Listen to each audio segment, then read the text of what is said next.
How to remove background in Nanobanana.Ai. In this video, I'm going to show you how you can easily remove it. First of all, go to the website name Nanobanana.Ai. So this interface will pop up. Now here on the right top, simply tap on this tree line icon.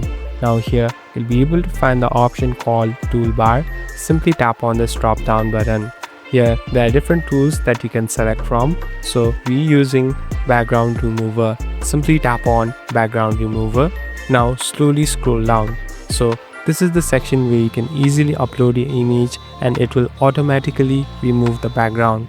So simply tap on upload your image. You can select the image that you want to edit. So simply tap on the image and tap on done.